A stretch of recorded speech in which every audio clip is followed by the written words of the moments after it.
Good afternoon, everyone, and thank you for joining us for another one of Avant-Garde's free educational trading webinars. We are happy to be here this afternoon, and thank you for joining us. For those of you who are with us live, we're thrilled to welcome back guest presenter Vlad Karpel, as well as Keith Harwood, and they're here this afternoon to speak with us all about improving trading using common price patterns. A lot of good information to cover this afternoon, so we will jump right into it. Vlad, Keith, are you with us?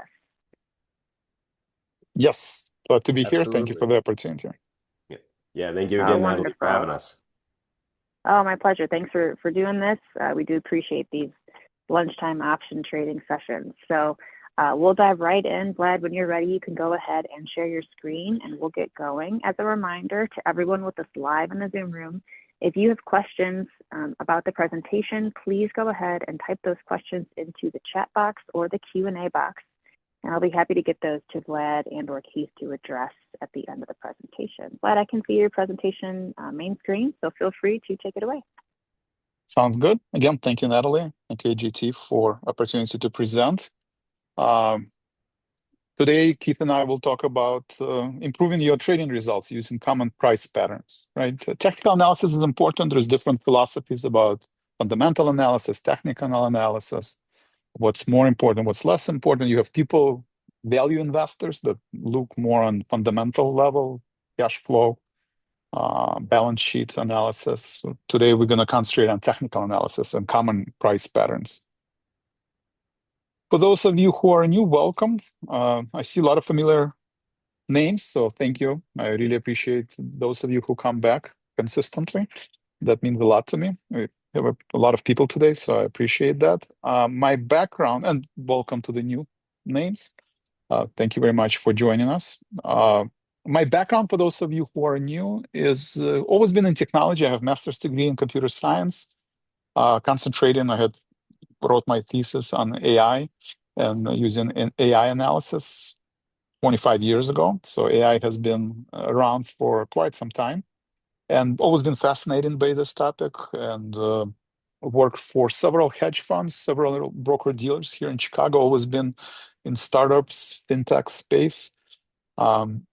Since Options Express went public in 2007, started TradeSpoon, started Yellow Tunnel, and decided to manage my own money with all the knowledge and all the skills I have acquired at hedge funds and building trading platforms.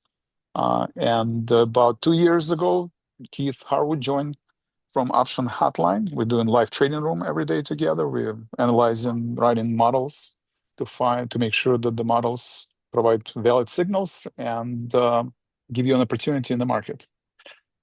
So that's my background. Keith, you want to give a little background? Absolutely, yeah. No, so a number of you have probably already heard a bit about me before that are repeat visitors, and then those new people give you a little background as well. So I started as a options market maker down on the CBOE floor back in 2005. So a little over 20 years of trading experience now, with a primary focus on really a deep understanding of the options markets. After being a market maker for a few years, I switched over to being a proprietary trader. And then after getting my MBA from the University of Chicago, I joined a hedge fund, a commodities-based hedge fund. And for those of you that are not already aware, commodities-based hedge funds often do focus on technical signals as a primary input for their directional bias. So I got a great deep dive into technical trading, and then worked with them on explaining how to incorporate their technical analysis and the tools that I learned over my years there with my options expertise, and how to really leverage these technical moves in the highest expected value way. So I've been working with retail investors and traders for almost a decade now on the educational side, trying to bring some of these institutional quality knowledge bases on options as well as technical trading to help everybody trade smarter here. And really excited to be working with Vlad, especially given that we've got some really powerful AI signals that have been really dominant into the market. And as that becomes more and more of a focal trading point, combining that with technicals, combining that with options can be a really powerful tool. So we're really excited to work together and really excited to be talking about this stuff with you guys today. Great. Thank you, Keith. Remind me if I forget to show a parallel between options analysis using analyzing options data and chart patterns, because I'm always fascinated when the two converge and show you same information, whether you look at the high open interest or you look at certain price patterns where support meets the resistance. And I think that's probably one of the more fascinating things that I've learned in the years of using chart patterns and option analysis. So if I forget, remind me.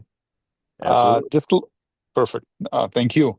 Disclosures are very important. I think Natalie already went through standard broker-dealer disclosures. I'm not going to go through them again, but if you haven't seen these slides before, I encourage you to, pause and read the disclosures. We're here for educational purposes only, and we're not financial advisors.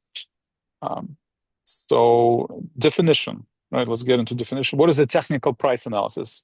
It's the method for evaluating securities which analyze previous tendencies in supply and demand in order to forecast future movements, right? The main idea, human behavior is repeatable and past is prologue, right? The idea that you need to learn history, right? Whether it's a history, US history, and you don't want to repeat the same mistakes or behavior of stocks during earnings or in the past different cycles, by analyzing the history, analyzing the data and certain patterns, you can make predictions.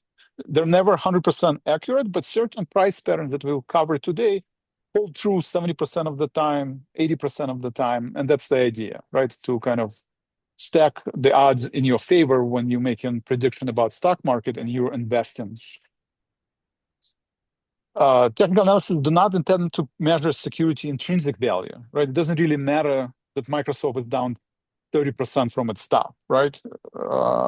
Maybe their cash flow and their balance sheet supports a high valuation, right? But the stock is still continuing to go lower because of the supply and demand, right? Because there is basically very simple, more sellers of Microsoft than buyers of Microsoft, as of right now, right? That balance can change without change in the balance sheet, right? Without changes in their cash flow.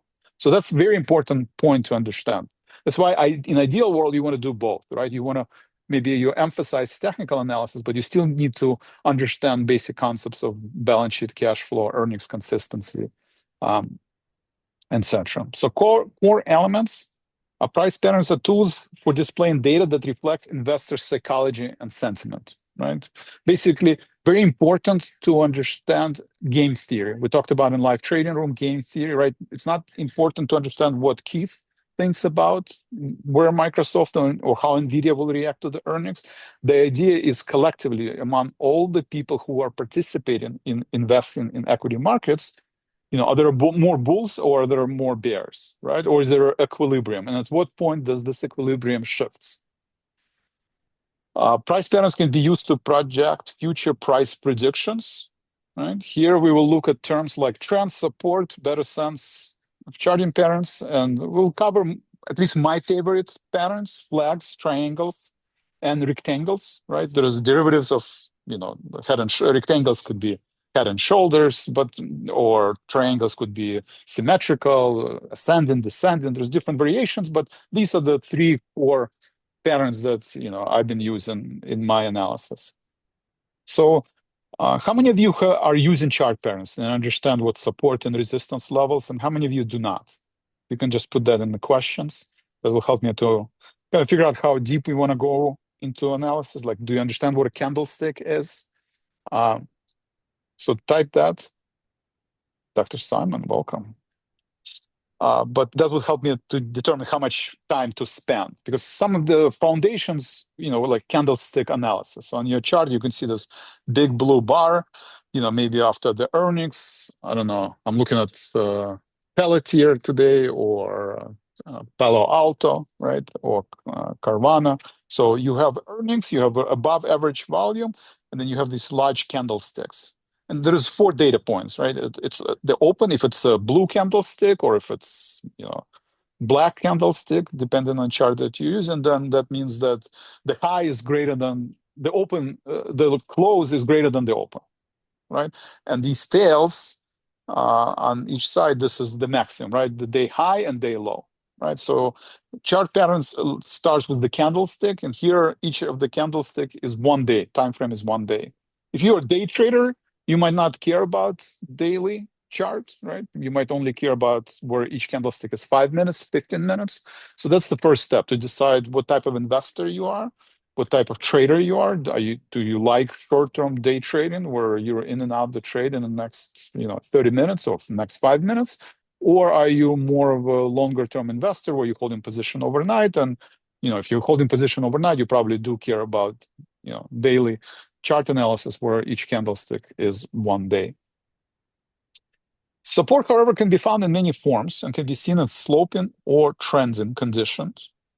To recognize pattern is essential it's essential to identify support and resistance levels. A price pattern should match the time frame of the trend you're analyzing, right? That's the key phrase, is that if you're a day trader, you probably don't want to look at the chart where each candlestick is 1 week or 1 month. That's probably not important, right? If you're long-term investor and you think about quarters, then weekly, each candlestick should be 1 week, maybe 1 month, right?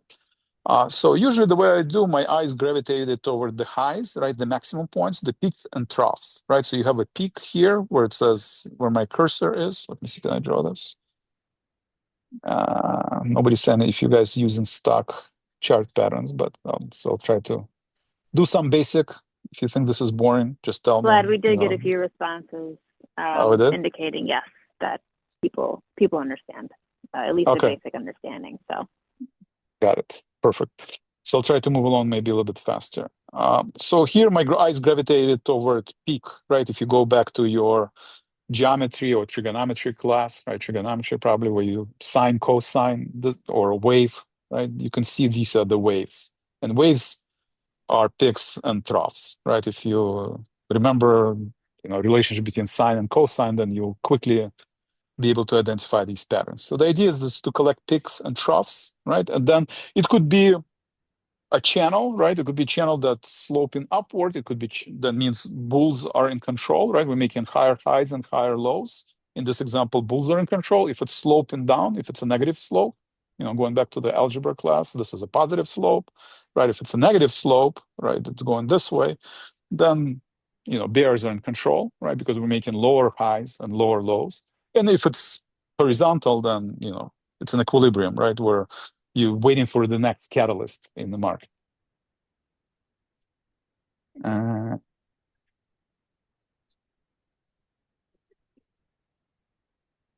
then how do I erase this? Clear all drawings. Okay. And then I need my cursor back. Okay. Type of patterns, my favorite patterns. Flag formation, right after the earnings. We've seen today, what's the good? I'm drawing blank, of course. Flag formation after the earnings, not Uber, but DoorDash. So DoorDash had earnings. You had a strong momentum to the downside, initial reaction, then, literally 15% drawdown, then 20% rally, and then it settles into the flag formation. So we'll look at the flag formations. They're predominantly either during earnings or some kind of events. Then you have a triangles, right? You can have ascending, descending triangles, where a very common pattern, and then rectangles, where this is parallel lines. Sometimes you have head and shoulders, double top, double bottom, triple top, triple bottom, but they're very similar to rectangles, where you can see kind of equilibrium between bulls and bears, and then you have a breakout. So let's look at the flag formation. All right. So flag is a short-term pattern that forms over a few days or weeks, right? Usually the longer the pattern, the more likely it will hold, right? If you're doing day trading and you're looking at head and shoulders, it might not be as high of probability trade as if you analyze the past 3 months or a past year, right? So here I'm looking February, April, and you can see a move. Common is after earnings, right? So after earnings, you have a move above average volume to the upside, and then you have a pullback, maybe 50% retracement, maybe 30% retracement. So you look at the retracements level, and then above average volume continuation on flag. And the pattern construction, initially strong short-term price movement. In this example, is to the upside. Then you have a sideways movement, sometimes negative slope, sloping down. sometimes maybe slightly in parallel. But you have a parallel support and resistance levels and very important decreased volume. So during earnings initial announcement, you have NVIDIA has a strong earning. Let's say next week, if NVIDIA has a strong earnings, it will retest 200 level. And then potentially after that, it will pull back and consolidate, right, for maybe a week, maybe two. And then if the market continues to go higher, most likely will NVIDIA continue breakout and continuation. Right, and breakout against direction of previous trend. Right, so let's draw this again.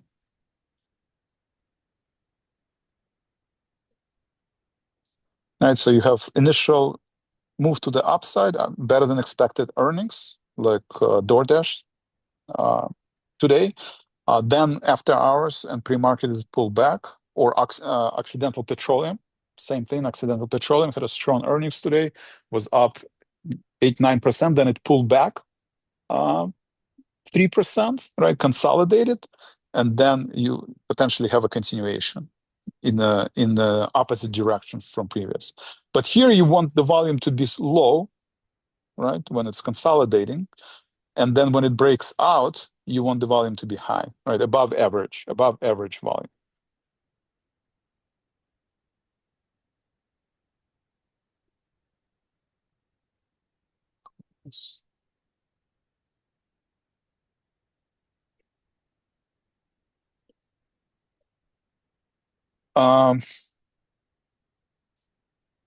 Keith, anything to add on flag? Is that something you look into before you wake up?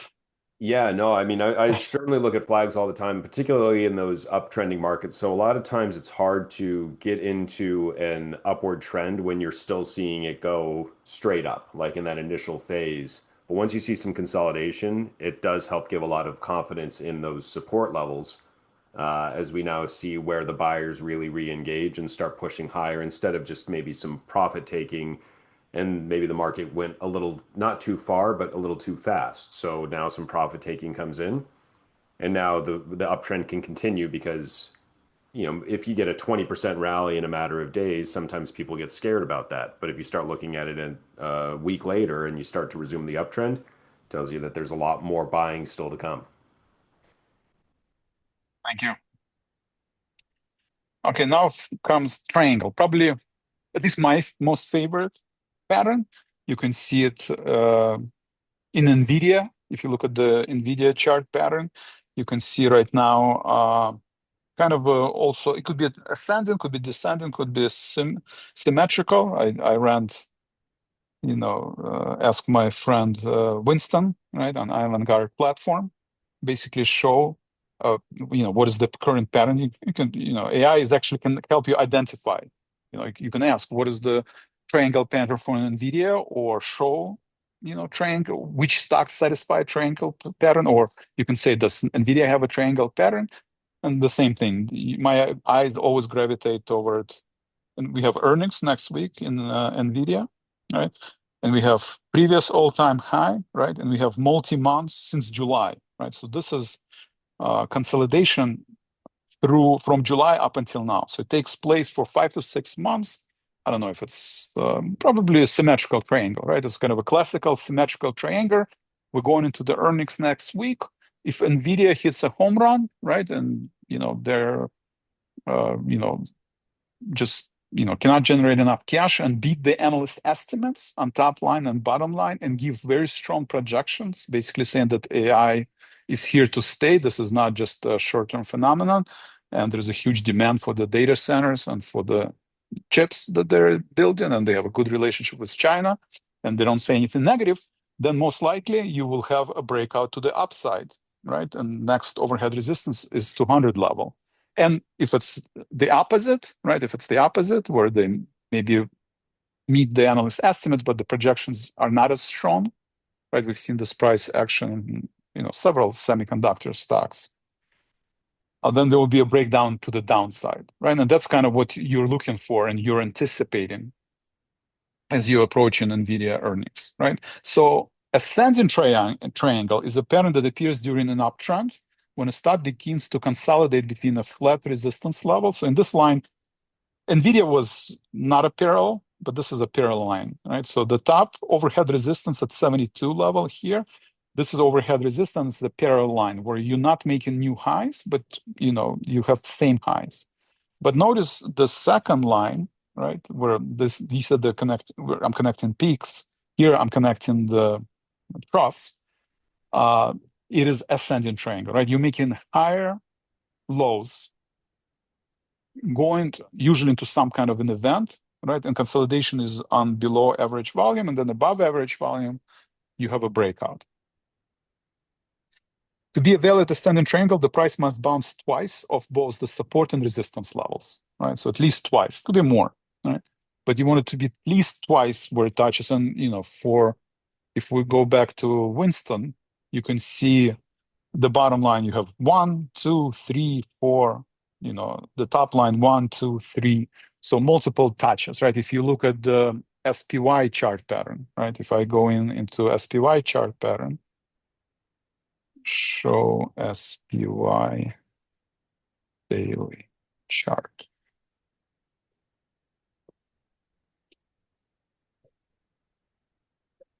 You can ask, what the main support resistance levels, but SPY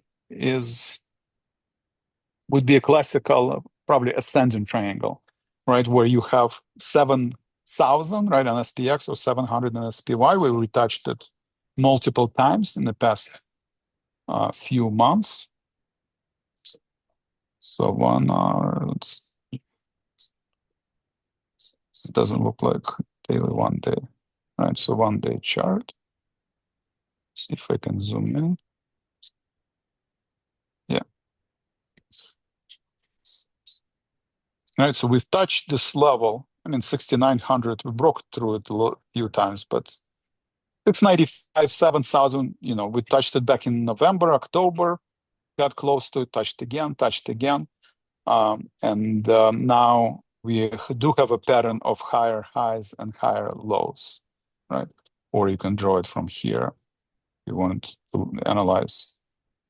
This is back from December, right?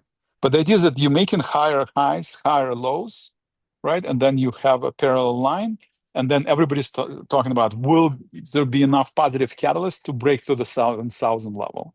And if there is, you want it to be above average volume. And then usually there will be a continuation for that ascending triangle. Common on breakout of the 52-week high, continuation pattern, right? And again, the idea is that just because it's ascending triangle, that doesn't mean that the spiders will break to the upside, right? You can have a false breakout, right? Where there's not enough volume, not enough positive momentum, where you could go above 7,000 for day 2, 3, and then, reverse to the downside. That would be a false breakout. So each of these patterns, very important to understand that you have certain percentage of probability that pattern will hold, right? That doesn't always hold, but ascending triangle, if you do have a breakout above average volume, does hold 70% of the time. So again, intermediate term uptrend, like in spiders, we've been trading above 7, trying to break through the 7,000 for a few months. You have horizontal resistance 7,000 and rising support trend line on decreased volume. Entry would be break above resistance level. Right now, probably you want to take cash, right? You want to raise cash as long as we don't break 7,000 level, and you don't think we're going to break cash, break 7,000. You want to be maybe defensive, but if you do see above average volume breakout above 7,000, then you probably want to be less defensive and maybe use some of that cash to build new positions. Entry point above resistance levels, above average volume. And you can have, again, descending triangle, right? You can have ascending triangle or symmetrical. NVIDIA is probably symmetrical, right? Classical symmetrical triangle. Where did it go? So NVIDIA is more of a symmetrical because the trend lines, they're not parallel, right? We're making lower highs since the earnings, right? And then here we're making slightly higher highs, right?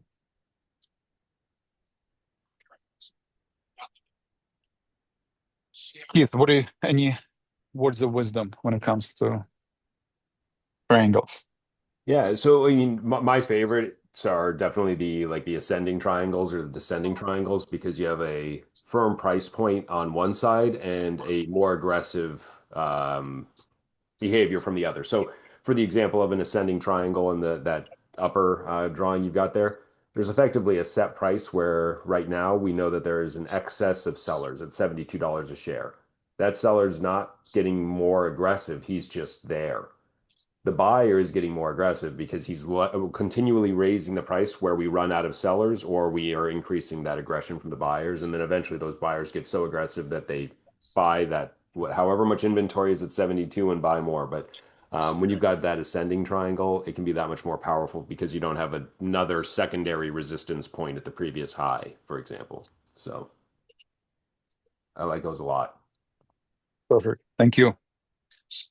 Um, Rectangle, just like the word implies, if you go back to geometry, just parallel lines, right? Again, you have at least two touches on the bottom. Sometimes you have double bottom, sometimes triple bottom, but you're connecting the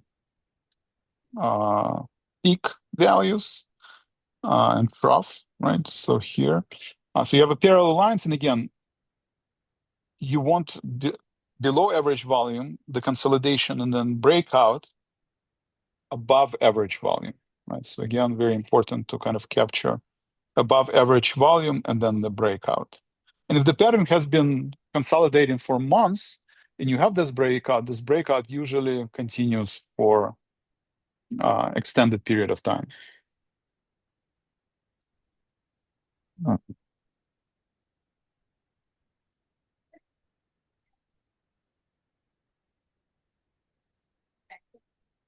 So several well-known patterns fall into this category: double top, triple top, double bottom, triple bottom, right? You have a reversal of the trend, right? You have a downward momentum. Then there's no more sellers. Maybe Microsoft would be a good example of that chip price pattern, where if Microsoft, let's see, show chart of Microsoft for 1 year. Let's see what Winston says.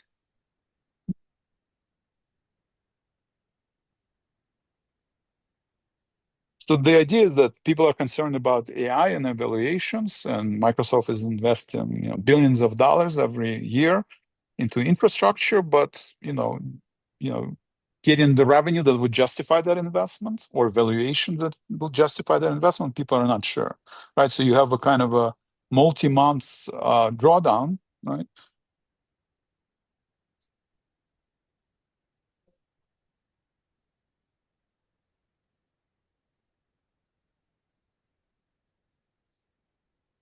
Right, so you have a multi-month drawdown, but then at some point you're reaching a point where you're not making new lows, right? Microsoft hasn't made new lows in the past couple of weeks. A couple of weeks might not be enough, but at least, if this week we're not making new lows and the next couple of weeks we're not making new lows, then you can say that, we have reached some kind of a support level, right? And there could be this kind of double bottom, right? Once we consolidate and then let's say break to the upside.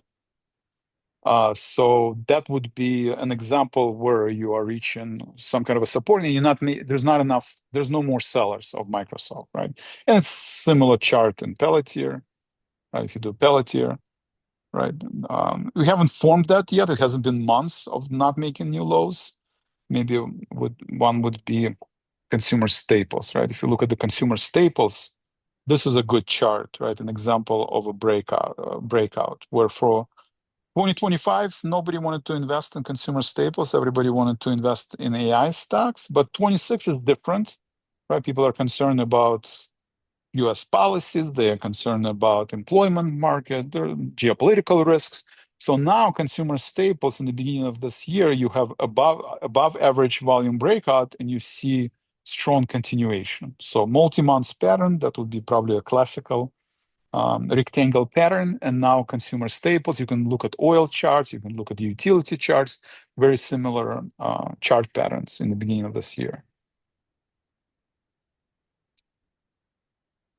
Any questions? Let me know if you guys have any questions. Yeah, Vlad, we did get a couple of questions. If you might want to address these at the end, depending. But we did get a question from Michael asking about whether, in your opinion, does it make sense to incorporate Keltner channel patterns into these other patterns, as well as whether or not the Fibonacci indicator would be beneficial to incorporate or not? Again, just your opinions. Sure.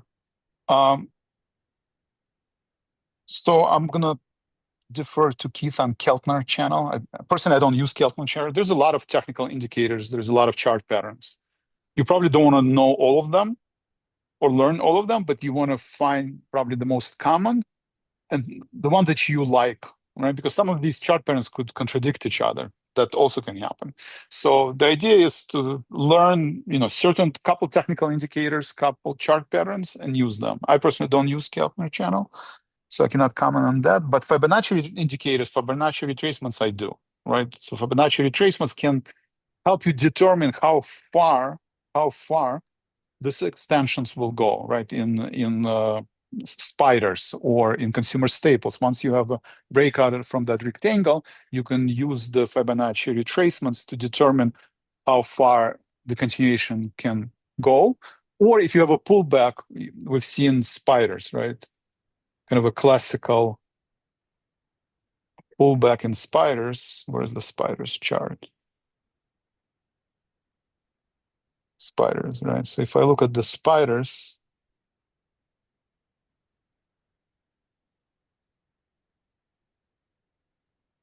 one-day chart, if you look at the November lows, right, and you look at so if you draw these two lines, right, the recent lows, and you look at the recent highs, and you do, I don't know if you can do Fibonacci, okay, I can do Fibonacci retracements, right, you can actually see where the spiders stop right now, right? So recently, we touched exactly the 50% retracement, right, in the recent sell-off. 680, 683 was a support. So retracements, especially Fibonacci retracements or extensions, are, I think, a very powerful indicator. Same thing, it shows supply and demand, and people look at them and they follow these patterns.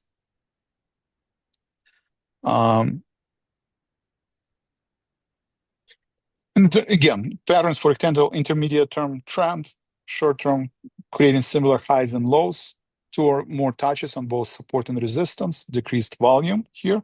And then just like consumer staples, we saw this year in February, January, above average breakout. And then you can look at the Fibonacci extensions to see how far can the momentum go. And again, they don't always work. We've seen with silver where it almost tripled in the past 6 to 12 months.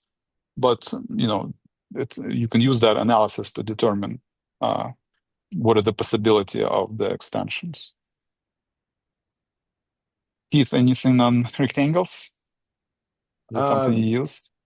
No, I mean, rectangle is another great one I use as well. One of the things that I always love about these chart patterns and all of the ones that we're really using here, even more, I guess, the triangles, but the rectangles too. When you've got rectangles and triangles forming, you've basically got price action that's A, lowering volume, but B, tightening ranges a lot of times or staying in a range. And one of the really powerful things with that is the options tend to get cheap when price isn't going anywhere. People buy options because they're getting momentum one direction. They sell options when you're sideways. And so that can actually generate some really good leveraged opportunities within the options space when you break out of these ranges. And then I guess circling back on Keltner, I don't personally use Keltner either, but I use Bollinger Bands. They're kind of similar. I think of them more as spots to know when we're touching the top end of where we might expect to get. So sort of a profit taking level for a short-term move. But being that I'm not as tied into Keltner, I don't want to get too far into that since it's, not my normal use. So giving a lot of opinions on how to incorporate the Keltner would probably be a bad explanation here from my part. Got it. Thank you. Appreciate your feedback. So why patterns are important? It's always important to be aware of dominant trend in the market if you're not looking to trade in the same direction, right? Right now, long-term spiders QQQ is in uptrend. Right? So, but now people are questioning: are we setting the top in technology? Is this as good as it gets? And the top is set for AI stocks because we're unable to break through. NVIDIA is unable to break through in the past 6 months, or is there going to be a continuation? Right? And everybody's looking at these chart patterns. Everybody's waiting for NVIDIA earnings, and maybe that will create an answer to that question. So price patterns can give you a glimpse of what a stock future may be because investors tend to react to price movements in a fairly predictable manner, right? You do have a herd effect where if everybody's looking at the same chart patterns, especially on large indexes or ETFs like spiders and QQQ, then price patterns do matter. They're not infallible, right? But they certainly put odds, right? You can never think about that they always hold true, right? And could be a false breakout, and false breakout are even worse, right? If spiders breaks above 7,000 for a couple of days and then it's unable to sustain that breakout and pulls back, then probably pullback is going to be more than 1 or 2% that we have seen so far. And again, you can look at Winston. The idea, what is always fascinating to me, spiders, right? Chart patterns. So you clearly see that overhead resistance on spiders is 700 or 7,000, right? And if I go to option chain, right, and I type in, let's say, spiders, and I go into most of the contracts right now is in March expiration. I mean, we're gonna go through option expiration tomorrow, so expect volatility, right? Friday equity expiration, and then next week probably markets are going to become more volatile, especially with potential strike against Iran. That could also flare up geopolitical risks. But if you look at the open interest, basically seeing where the supply and demand is right now with the highest interest, you will see that the highest interest is at 700, right? 40,000 contracts are trading at 700.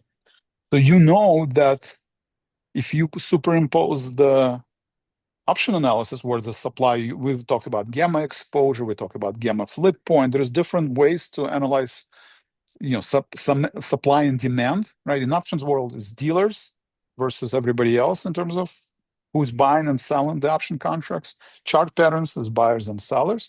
But if they coincide, if the chart analysis and chart patterns coincide with the option analysis, then that signal or that level becoming even more important.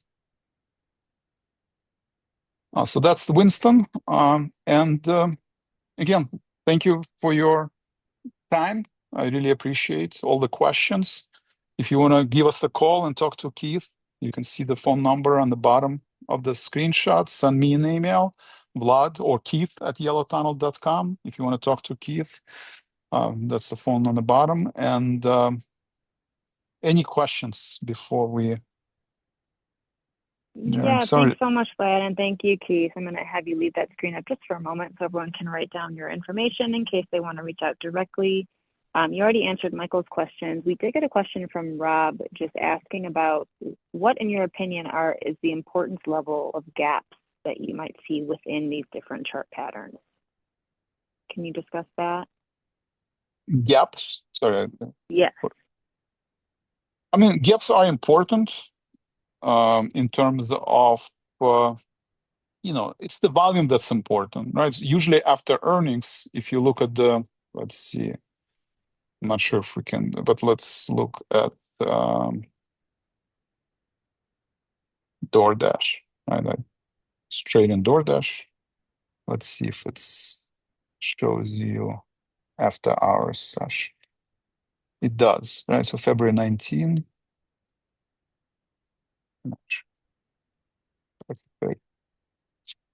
But if you look at, not the best, but let's see. But if you look at these gaps, right? If you look at these gaps, again, the volume is very important, right? Because if you have a gap above average volume, and let's say, the main support is closed, then more likely than not, then trading above this gap, as long as DoorDash is trading below 240, that's your overhead resistance, right? For bulls to take at least short-term control, you want to trade above 240. And if DoorDash unable to sustain the rally that it currently has after the, let's see, they're still up.